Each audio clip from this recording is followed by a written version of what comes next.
Introducing the Auto Door 2000. Your kit comes with a water bottle, water not included, string, and 2 eye screws. You can convert any door to stay open or closed. This is great for contactless haunted houses. Act now and you'll receive a second kit for free. This is not an actual sales ad, I bet you're shocked.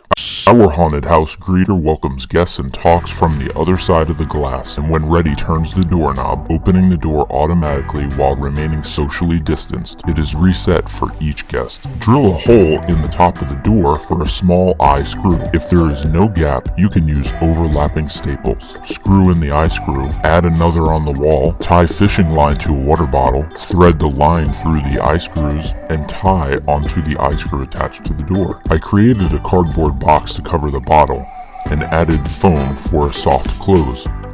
To set it up to have the door remain closed, simply put the eye screw on the opposite side of the door. Tie fishing line to a water bottle, thread the line through the eye screws, and tie onto the eye screw attached to the door. Oh great, a fly got in the house. Now we're gonna have to move.